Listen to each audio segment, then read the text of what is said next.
sabendo que as matrizes sigma elas estão aqui e aqui. Agora a pergunta é, quando esse vetor sofre uma rotação, eu faço uma rotação, outra coisa, podem ver. Eu tenho esses três geradores, sigma 1, vou colocar aqui, ó.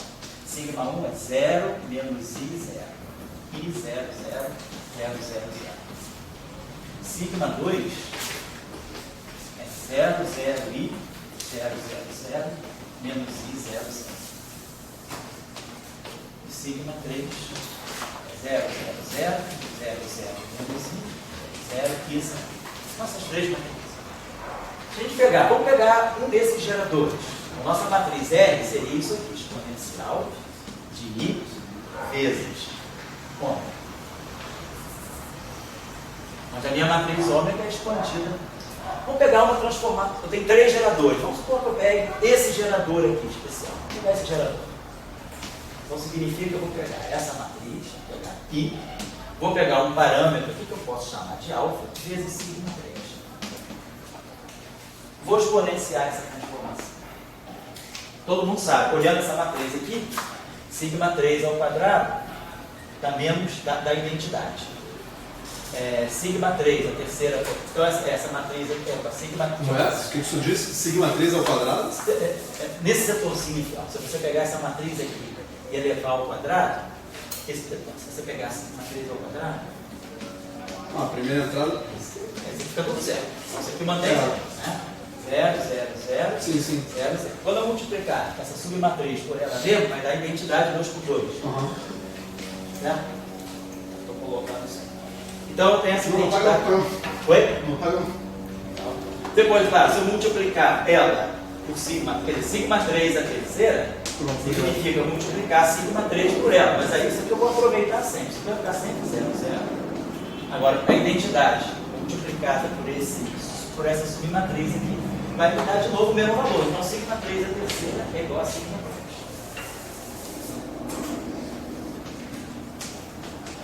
Sigma 3 a quarta vai dar isso. Sigma 3 a quinta vai dar sigma 3. Já estou oscilando entre a identidade aqui e sigma 3. Mas tem esse I aqui. Então, quando eu pegar o primeiro termo, vai dar isso. O segundo termo vai ter 2 a menos 1. Ou seja, expandindo isso aqui, não vai ser difícil para ninguém fazer essa soma, mostrando que a gente vai ter a série aqui, sempre que funciona. Se eu pegar essa matriz aqui em particular, tá, executar isso aqui, ordem, a identidade, mais a primeira ordem, mais o quadrado, mais a terceira, mais a quarta, mais a quinta potência, vocês vão ver que vai ter uma relação de recorrência, porque sigma a potência par vai dar sempre a identidade aqui. Sigma a potência ímpar vai dar o próprio sigma. Então, somando tudo isso, vocês vão ver que essa matriz aqui vai dar 1, 0, 0, 0, cosseno de alfa, seno de alfa, 0, menos seno de alfa, cosseno de alfa. Então, o que essa transformação aqui está fazendo? Eu estou fazendo uma transformação no plano YZ. Esse aqui eu estou acoplando, esse eixo aqui, ó, X, Y, Z. X, Y, Z. Então, isso aqui está me acoplando Y com Z, ou seja, eu estou fazendo uma rotação no plano YZ, ou seja, uma rotação em torno do eixo do X. Então, essa matriz aqui me representa uma rotação em torno do eixo do X. Essa aqui me gera uma rotação em torno do eixo do Y, portanto, uma rotação do plano ZX. E essa aqui mantém essa direção, o zero está aqui, o zero está aqui. Então, eu estou fazendo uma rotação em torno do eixo dos 6, ele não muda. Se eu fizer todas as ordens dessa potência, eu vou ter cosseno, seno, menos seno, cosseno, 0, 0, 0, 0, 1. Vou deixar a direção Z. Então, essa matriz aqui gera uma rotação em torno do eixo dos eixos. Essa matriz aqui gera uma rotação em torno do eixo dos Y. E essa matriz aqui gera uma rotação em torno do eixo dos X. Então, os três geradores de SO3 estão interpretados. Ou seja, os três bases, três matrizes de base aqui, cada um desses geradores gera uma rotação. Esse sigma 1 gera uma rotação no plano XY, né? Quer dizer, em torno do eixo dos eixos.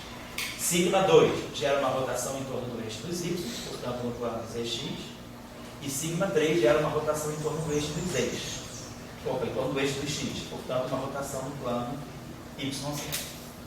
Beleza, então eu sei o papel de todas essas rotações. Então, se eu fizer uma rotação no espaço, A pergunta é, como é que eu posso agora jogar essa rotação para os espinores? Eu sei como essas matrizes reagem.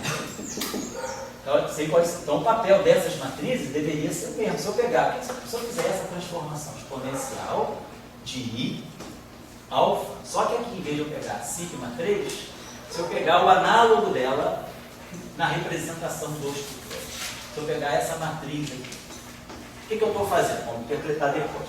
Mas a gente está vendo isso. Esse gerador aqui, fisicamente, o que eu fiz? Eu fiz uma rotação em torno do eixo dos eixos. Quando eu peguei o sigma 3, em torno do eixo do x, perdão. Fiz uma rotação no plano YZ. Fisicamente foi isso que eu fiz. Eu deixei o eixo do x fixo e rodei o plano YZ. Então, eu botei esse gerador. Se eu fizer a mesma rotação e usando o gerador correspondente ao sigma 3, só que em forma 2 por 2. Então, isso significa que eu estaria, de alguma maneira, implementando uma rotação em torno do eixo do x, portanto, uma rotação no plano YZ, porém, com esse objeto aqui que é 2 por 2, que não é mais o sigma 3. A pergunta é, o que é isso?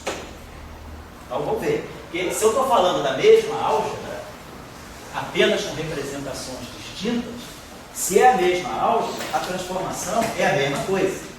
Ela vai ter apenas uma representação distinta. Eu estou representando uma rotação no espaço físico de 3 dimensões. Aqui eu estou representando a mesma rotação num espaço auxiliar que eu ainda não sei o que é. Eu não estou dizendo que eu sei o que é, eu estou dizendo que eu posso fazer essa operação. Agora, claro, eu preciso dar um sentido para essa operação. Então, essa operação vai fazer o que em cima de quem? Então, para a gente fazer a conexão, já que está acabando, vamos fazer o seguinte. Então, nós percebemos que as matrizes gama I, que são as matrizes de Pauli, elas estão associadas aos eixos. Mas a gente sabe que a gente fez uma rotação no espaço. Quando a gente faz a rotação no espaço, eu estou fazendo essa rotação nas coordenadas. Isso aqui é a minha transformação de S sobre S. Nós vamos usar a seguinte, aí está a ligação final entre álgebra de Clifford e rotação. Onde é que está, vamos dizer assim, o que a gente chama de o fio da meada, né? Clifford, rotação. Onde está o fio da meada? O fio da meada está aqui. Na álgebra de Clifford, eu tenho uma matriz gama para cada direção. No espaço físico, eu tenho uma coordenada para cada direção, e, claro, um versor para cada direção. Nós até fizemos isso. A gente falou, vou associar a cada direção, a cada versor, uma matriz. Então, aqui eu estou no espaço 3 dimensões, aqui eu estou no espaço R3, vamos colocar assim, e aqui eu estou no espaço C2. Então, tem 3 matrizes 2 por 2, complexas. Aqui eu tenho 3 vetores e as coordenadas associadas a cada direção. Quando eu faço uma rotação aqui, o que eu estou fazendo é isso. X', eu boto esse vetor em forma de vetor coluna, x1, x3. Então, quando eu faço uma rotação aqui, eu estou fazendo isso, x' igual a rx. Mas observe que eu posso fazer uma coisa agora. Eu posso definir, como eu tenho para cada direção uma matriz, e para cada direção eu tenho uma coordenada, eu posso juntar essas duas coisas. Eu posso trazer essas coordenadas para o espaço dos estudores fazendo o seguinte. Digamos que eu defina uma matriz que eu vou chamar de M grande de X. Quem vai ser essa matriz aqui? Essa matriz vai ser construída assim, ó, XI sigma I.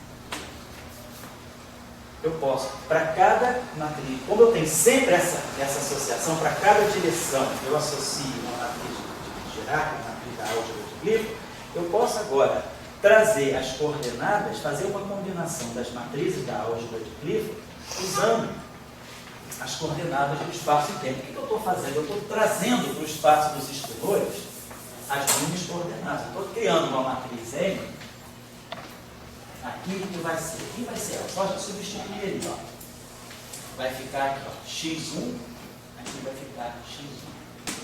Aqui vai ficar menos ix2, aqui vai ficar mais ix2. Aqui vai ficar x3 e aqui vai ficar menos x3. Posso fazer isso não só para vetores coordenados, posso fazer isso para qualquer vetor. Eu posso criar uma matriz M, essa matriz M aqui, né? Posso até colocar assim, uma matriz M, que eu associei ao vetor posição. Mas se eu tiver um vetor qualquer, eu posso criar uma matriz, eu posso trazer qualquer vetor do espaço de coordenadas para a álgebra de Clifford, fazendo essa combinação. A cada direção, eu multiplico pela matriz de Boma naquela direção. Então eu estou dando uma representação agora, matricial, para um vetor. Esse vetor x1, x2, x3 está no espaço de coordenadas. Mas eu não mudei o conteúdo dele. Todas as coordenadas estão só redistribuídas sob uma forma matricial. Eu estou dando uma outra representação ao vetor.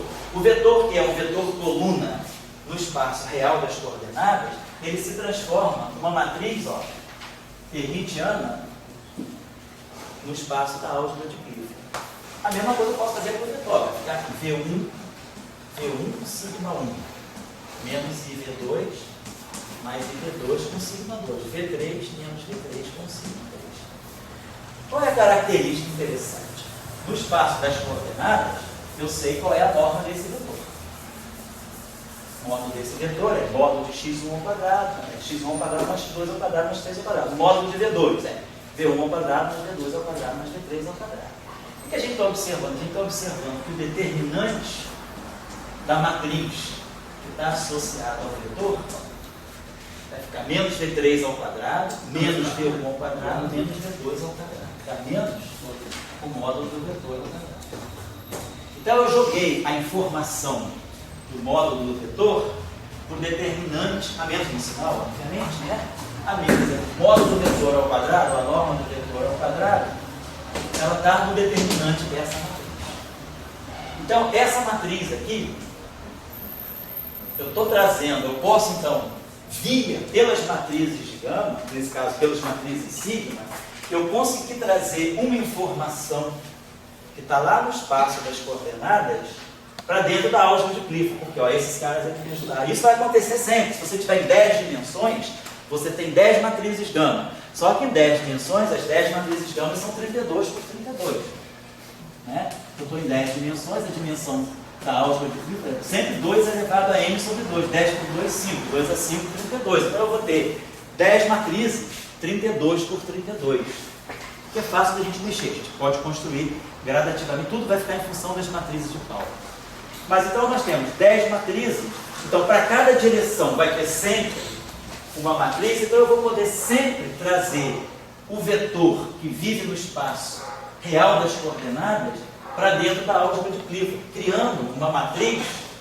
Quer dizer, na álgebra de Clifford, o vetor, que é um vetor no espaço-tempo, ele se transforma numa matriz hermitiana na álgebra de Clifford.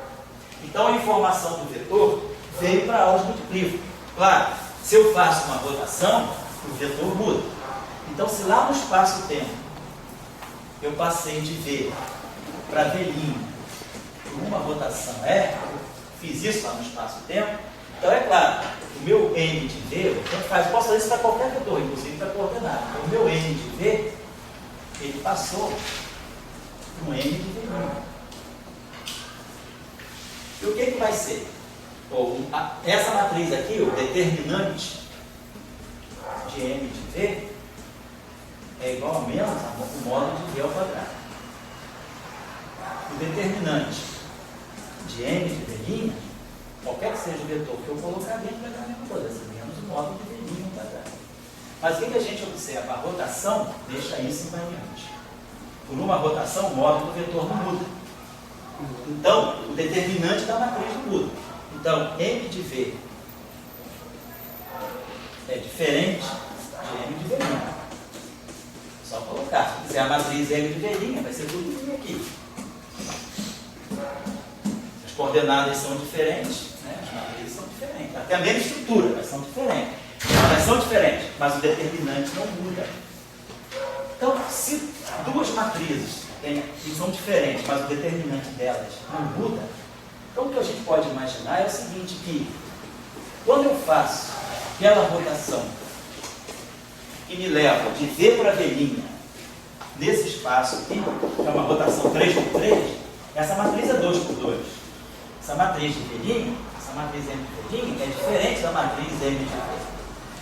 Mas, se eu passar dessa matriz para essa matriz por uma transformação que tenha essa estrutura, por exemplo, não a mesma matriz M, essa matriz é 3x3, essa matriz é 2x2 e essa é 2x2. Então, se eu tiver uma matriz 2x2 unitária, se eu fizer essa transformação, vou colocar aqui. Se eu pegar essa transformação, se essa matriz S, se existir uma matriz unitária S, tal que S atuando em M me faz esse trabalho, primeira coisa que fica clara, o determinante dessas duas matrizes são iguais. Porque o determinante disso aqui é o determinante do produto. Então, o determinante do produto de matriz ele é cíclico. Então, eu posso trazer essa matriz para cá. E ela sendo unitária, ela cancela. Então, essa relação me assegura que os determinantes são iguais. Mesmo que aqui seja V e aqui seja D. Então, o que eu estou propondo é o seguinte. Quando eu faço a rotação R do espaço de coordenadas e o meu vetor muda, é rodado por essa matriz, o mesmo vetor na álgebra de Clifford, ele perdeu a forma vetorial. Ele passou a ser representado por uma matriz. A transformação, que no espaço dos vetores é um simples produto de uma matriz por um vetor, quando esse objeto aqui dentro da álgebra de Clifford, esse objeto tem um caráter operatorial. Ele é uma matriz que vai atuar onde? Nos vetores da álgebra de Clifford. Mas quem são os vetores da álgebra de Clifford? São os espinores. Então, esses objetos aqui têm um caráter matricial. E matrizes se transformam por transformações de tipo semelhança, ou similaridade. Então, o que nós estamos propondo é o seguinte: já que na álgebra de Clifford o vetor foi representado por uma matriz, quando o vetor é mudado no espaço-tempo, a matriz da álgebra de Clifford também vai perceber essa mudança. Ela passou de M de V para M de V'.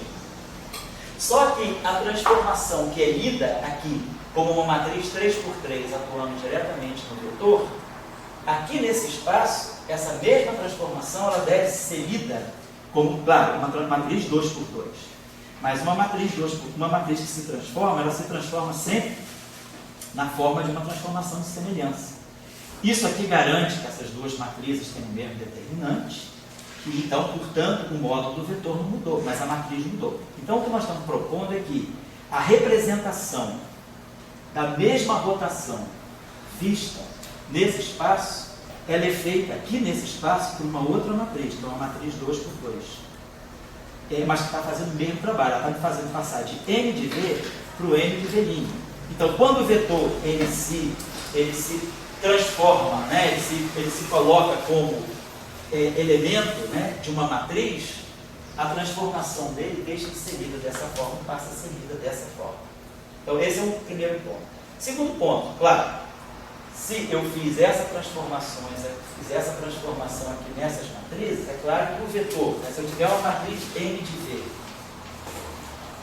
atuando em si, e quando eu fiz uma rotação, então, essa matriz, quando eu fiz uma rotação lá no espaço das coordenadas, essa matriz aqui passou a ser uma matriz M de V'. Então, essa matriz M de V' vai ser essa daí, M de V, S.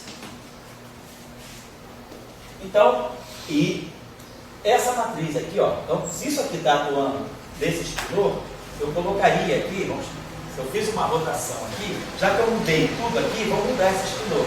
Então, se esse espinor aqui for, vou fazer até o seguinte, tanto faz, vou botar isso aqui só para ficar mais claro.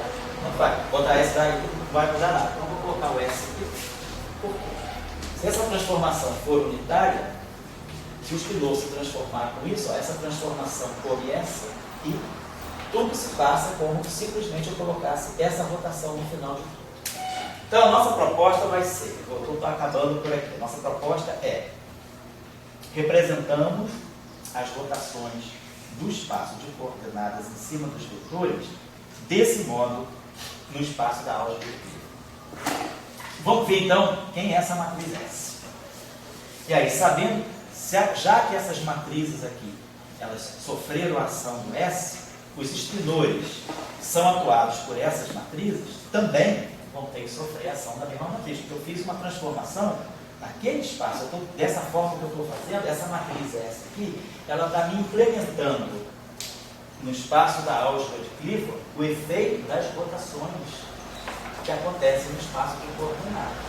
Então, se essas rotações estão entrando na álgebra de Clifford, elas têm que entrar tanto nas matrizes quanto nos vetores sobre os quais essas matrizes atuam. Mas essas matrizes atuam sobre os espinores. Então, os espinores, via essa transformação, eles devem também perceber a transformação que eu fiz no espaço de coordenadas.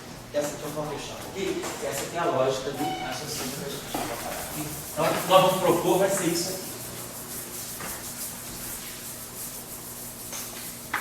Vou elaborar mais na próxima aula. Estou só fechando a aula para a gente saber que o ponto de partida vai ser basicamente esse aqui.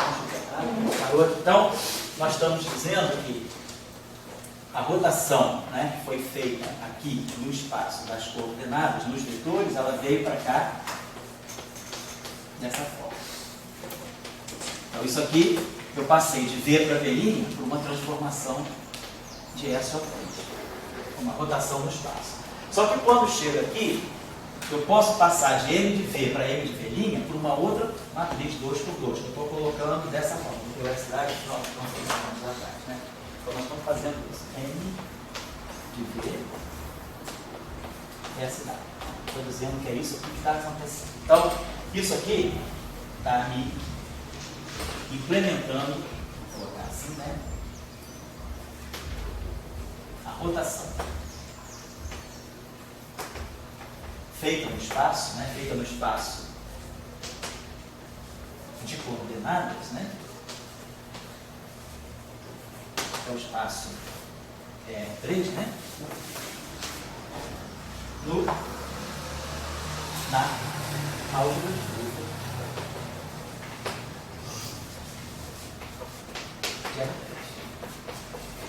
Então, é como eu acho que eu posso passar de V para V' aqui. Então é isso, né? Eu passo de V para V', assim, desse modo. Então, isso é a representação da rotação no próprio espaço das coordenadas. Isso é essa rotação, quer dizer, foi feita em torno do tela, seja em torno do eixo, não sei. Essa mesma rotação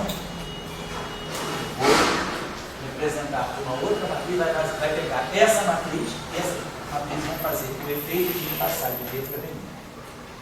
Muito bem, vamos só terminar isso aqui. Então, essa relação está me dizendo o seguinte: M de V', quem é o M de V'? Vai ser V' aí, sigma I. Aqui eu vou ter S. Matriz 2x2. Matriz 2x2. Quem é M de V? É VI, sigma I. E aqui essa daqui. Então, isso aqui é matriz 2x2, matriz 2x2, matriz 2x2. Isso aqui são três coeficientes: V1, V2, V3. Então, isso aqui passa pela matriz, não tem problema. Posso trazer isso aqui para cá. VI, S dá, S, sigma I, S dá.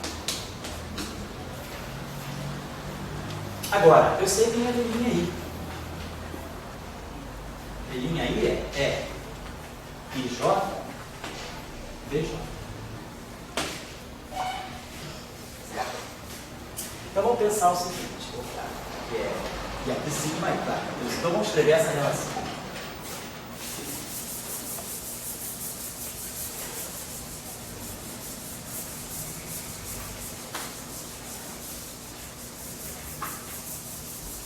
Vou tomar essa relação. Então nós estamos escrevendo R I J, VJ,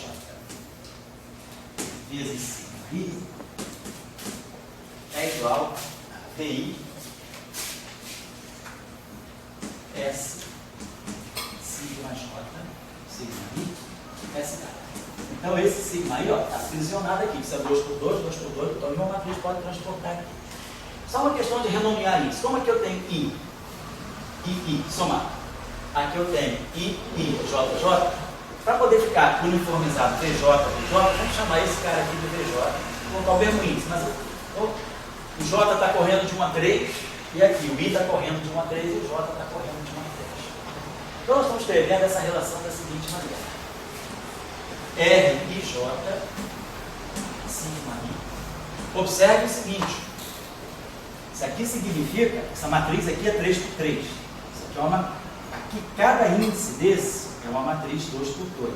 Mas observe que eu não estou multiplicando uma matriz 3 por 3 com uma 2 por 2, porque isso aqui são elementos de matriz. O que eu tenho aqui é R1, R1, J, sigma 1, mais R2, J, sigma 2, mais R3, J, sigma 3. Esses caras aqui, olha, são coeficientes dessa expansão. Então, essa equação aqui, ela não tem nada a ver com 3 por 3. Isso aqui são números, isso aqui são números, isso aqui é uma matriz 2 por 2, 2 por 2, 2 por 2, 2. Essa equação aqui, ó, do lado esquerdo é uma matriz 2 por 2, do lado direito é uma matriz 2 por 2.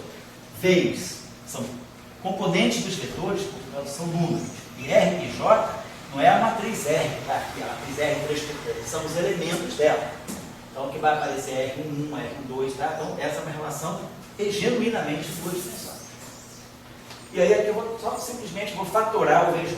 Menos S, sigma J, S, vezes VJ, igual a zero. Então, essa relação, ela tem essa característica. Esse índice, ó, aqui está somado em I, agora esse J fica fixo aqui, tá? Um J fixo com esse DJ aqui. Esse DJ é completamente arbitrário.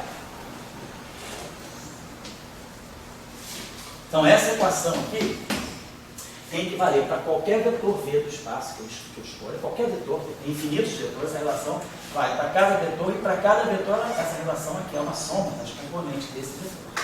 Então, como essa relação aqui, isso aqui tem que ser igual a zero para qualquer vetor V que eu coloque aqui, na verdade, ó, essa relação ela fixa isso aqui como sendo zero. Então, a relação que a gente tem é essa, S, sigma J, S d'H é igual a R e J, sigma H. Então, essa é uma relação matricial. Significa que se eu pegar a matriz S, que eu ainda não sei quem é, meu problema é determinar essa. Todo o meu esforço agora é saber quem é essa. Quem é essa misteriosa matriz que está lá no espaço dos estenores e que no espaço dos estenores ela simula a mesma rotação que está acontecendo simultaneamente no espaço de coordenadas. Então, passar de V para V' no espaço de coordenadas é usar a matriz R. Passar de V para V' no espaço da álgebra de Clifford é usar a matriz S. Então, eu quero determinar que se eu sei R, ó, será que eu posso determinar S? Quem é essa? Essa é a questão. Nosso problema, então, vai ser um problema de eu tenho um sistema onde eu devo determinar uma matriz. Só para terminar essa relação aqui, vamos escrever essa relação da seguinte maneira. Isso aqui, ó, isso aqui é um R e J. Essa matriz aqui eu posso escrever isso dessa maneira. R e J sigma I é a mesma coisa que R transposto elemento JI sigma I. Vou colocar assim. Eu só mudei. Quer dizer, se eu tenho uma matriz linha I coluna J, a transposta dela vai ter linha J coluna I. Mas no espaço vetorial, essa matriz R é S igual a 3, ela é ortogonal. Então o transposto dela é o inverso dela. Então isso é a mesma coisa que R é menos 1, JI, sigma. Vou escrever isso de outra maneira. Só para refragiar isso de uma maneira mais simples. Então, se eu agora posso fazer o seguinte aqui. Pegar essa, então vou retomar essa equação. Agora é só uma cosmética, só coisa assim. S, sigma J, S. Só para botar essa relação de uma forma bem amigável e a gente parte dela na próxima aula. Só retomando o R menos 1, J I.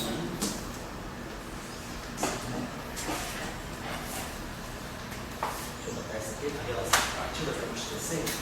É essa aqui, S, sigma J, S, d'H, R. Vamos fazer só uma coisinha rápida aqui, que é o seguinte.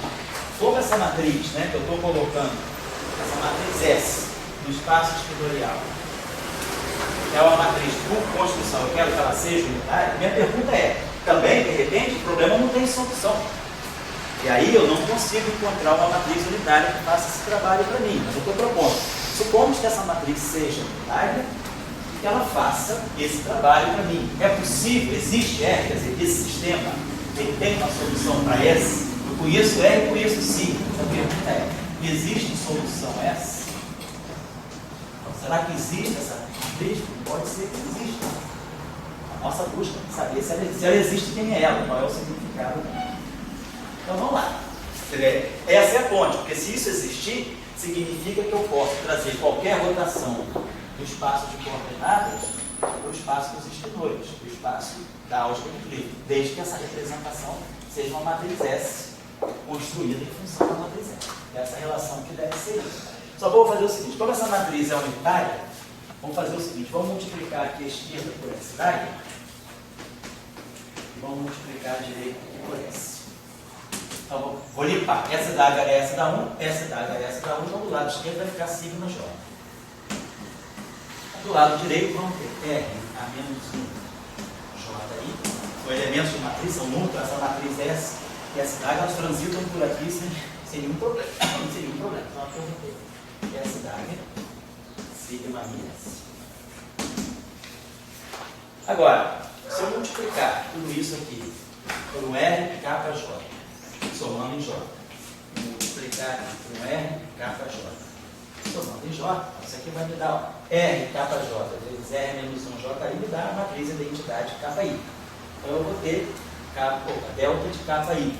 Delta de capa I vezes isso, está me dando essa relação. Essa dá sigma capa, essa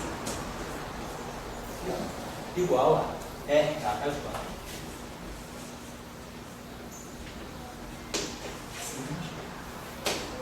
Ó, essa relação aqui já deixa a gente mais esperançoso da solução. Por quê? Ó, esse índice aqui é livre, né? Esse índice aqui é somado. Então nada me impede de chamar. Como agora eu já estou no final de tudo, né? Já tem esse índice aqui à disposição livre, eu vou chamar ele de livre. Chamar ele de livre. Perfeito. O que é importante é que eu estou somando em J. Olha o que está acontecendo.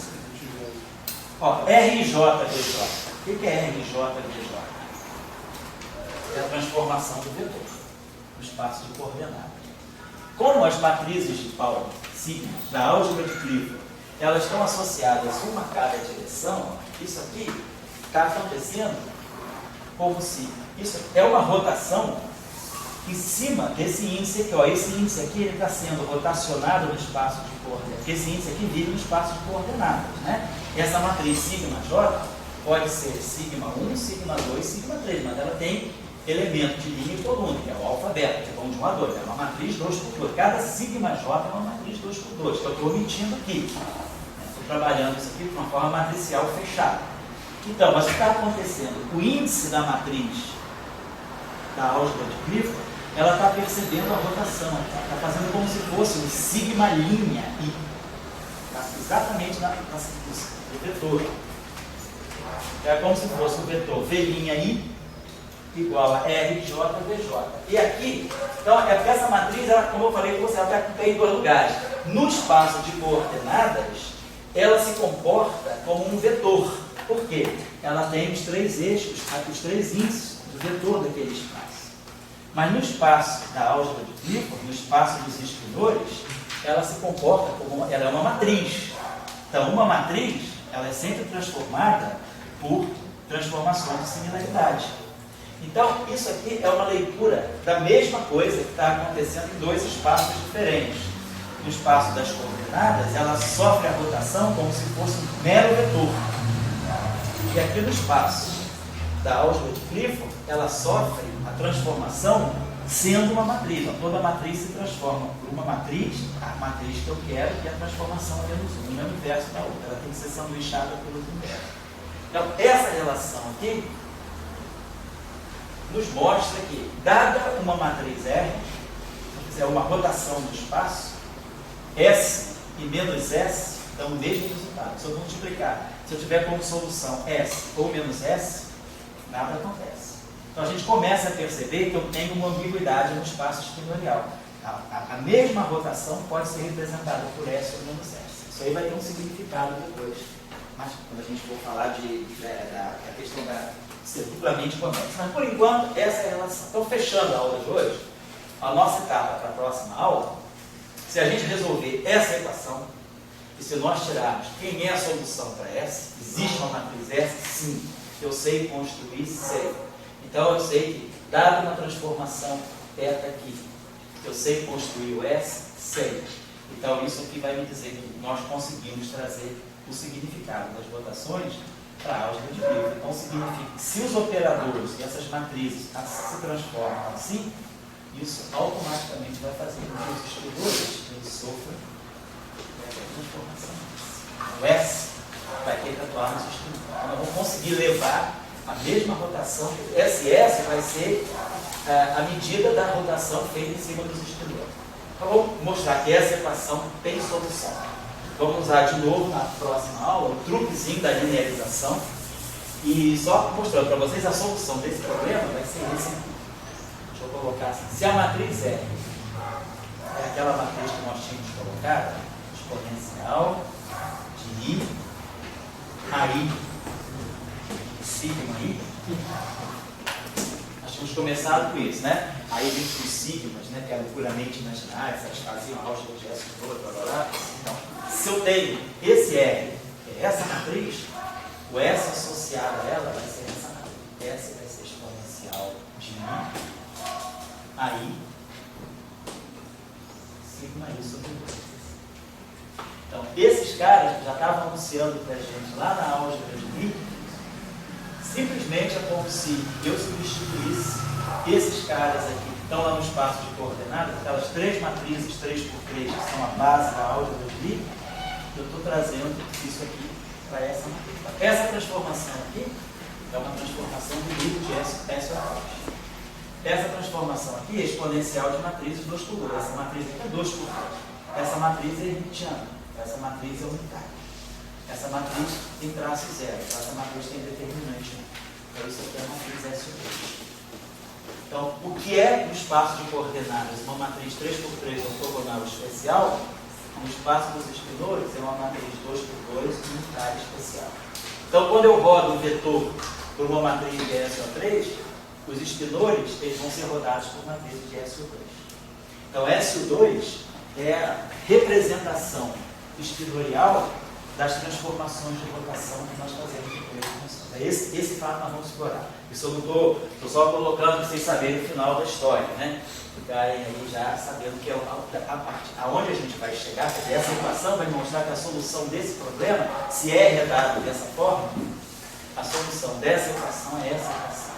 E aí o grupo SO2, ele emerge, né? Ele é a mesma coisa, só que um são as rotações feitas no espaço de coordenadas e o outro são as mesmas rotações, os mesmos parâmetros, rotação em torno do eixo do X, do Y, do Z, do Z, só que feito em cima de outros objetos, que são os espinores. Então os espinores moram aqui e os vetores e os tensores moram aqui. Então foi o que Dirac percebeu. Para eu descrever o spin do elétron, eu tenho que romper com essa minha noção do espaço. Não posso fazer nada estando no espaço. Eu tenho que vir para esse mundo aqui, que é um mundo complexo.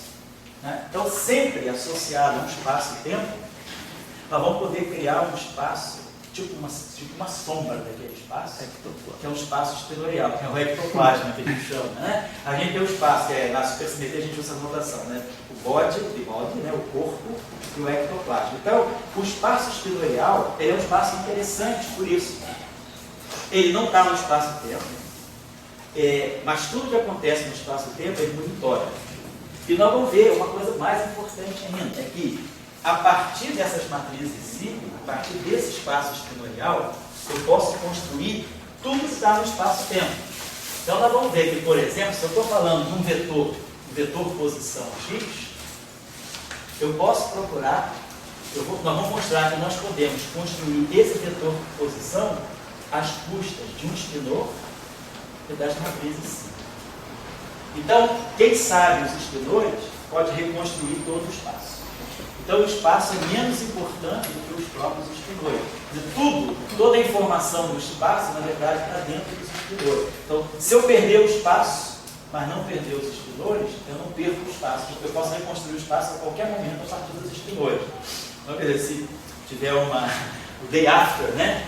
no nosso espaço, desde que não toque no espaço espinorial, desde que a bomba atômica não explode os espinores, né, os espinores estão guardando tudo para a gente. Ah, destruiu o mundo, beleza. Chama os espinores aqui que eles vão reconstruir tudo desde o início. Não tem problema. Esse é o papel dos espinores. Então, a gente começa a compreender que as partículas fundamentais, né, espinoriais, devem ser realmente as mais importantes. A gente começa a ver que não é à toa que na natureza a matéria fundamental são quartos elétricos.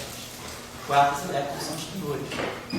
Então, isso, né, é uma visão, né, de que Dirac se fixou muito nessa ideia de que os espinores, quer dizer, as equações fermiônicas, os férmions, são os objetos mais importantes de um espaço.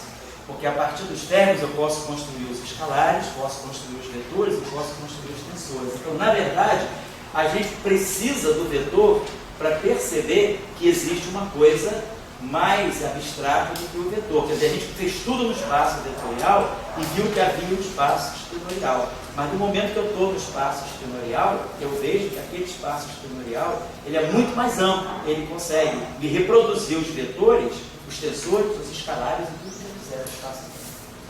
Então, vamos trabalhar essa noção na próxima aula, e isso aí então vai me colocar o espinor como uma nova entidade geométrica. Dado o grupo de isometria, dada a método, eu tenho um grupo de isometria.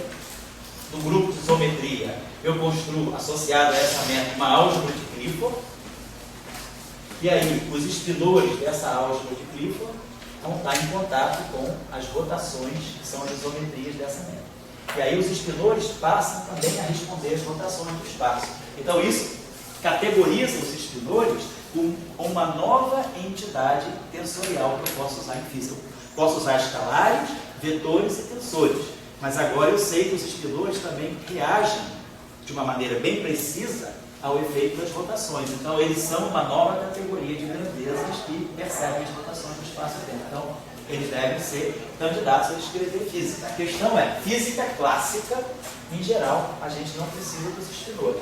Mas na mecânica quântica, equação de Schrödinger, por exemplo, quando eu incluo o espino elétron, a gente já precisa do espinor. Quando vai fazer a equação de Dirac, precisa do espinor. E assim vai. Então, qualquer espaço-tempo, nós temos que saber construir os espinores daquele espaço-tempo. E é isso que nós vamos aprender no curso. A equação de Dirac é uma coisa rapidinha. No momento que você sabe construir os espinores, a equação de Dirac é simplesmente, é só isso. É pegar as matrizes da álgebra, para cada direção tem uma matriz. Pegar as derivadas em relação às coordenadas, atuar nos espinores e dizer isso que quer dizer. É essa equação aqui, que é a equação de Dirac. No fundo, para cada, quer dizer, eu estou fazendo uma equação diferencial de primeira ordem, nas coordenadas, para cada, porque a matriz gama ela segue cada direção do espaço. Então, da mesma forma que ela se associa a versores de cada direção, ela se associa também às derivadas em relação às coordenadas de cada direção. Então, essa é a estrutura da matriz, da equação de Dirac em qualquer espaço. Matriz gama, gradiente, espinor, igual a zero. É isso que é o conteúdo da equação de Dirac. Só que em 4 dimensões, isso tem um significado muito preciso. Isso significa que eu estou dando uma informação muito importante sobre o spin da partícula descrita por esse objeto. Essa equação aqui, no espaço de Minkowski, na relatividade especial, em tempo, em 3 espaços, essa equação é mais do que uma mera equação geométrica. Ela significa que essa partícula está caminhando com o spin alinhado com a direção de movimento, ou ela pode caminhar com o spin anti-alinhado com a direção de movimento. Então, ela me descreve exatamente vamos dizer assim, a configuração de spin em relação à direção de propagação da partícula. E é isso que é a equação de Dirac. Só que ela é muito rica. Ela contém simetrias, e aí sai a noção de antipartícula, então o pósito não sai daí. Mas foi uma equação construída com esse intuito, de descrever uma situação física muito simples, informar como se movimenta o spin do elétron em relatividade especial. E daí, fazendo isso, como o espinor é uma grandeza muito fundamental, ele percebeu, por exemplo, a existência de antimatéria. Nós não conseguimos perceber a existência de antimatéria com as equações bosônicas, apesar de que existe também, existe antimatéria bosônica. W+, W-, π+, π-, não tem problema nenhum, mas as equações bosônicas elas são muito pobres para revelar essas coisas. Por quê? Porque elas não estão no cerne do espaço-tempo como os estilores. Então, realmente foi preciso chegar aos estilores para poder perceber a existência de antimatéria.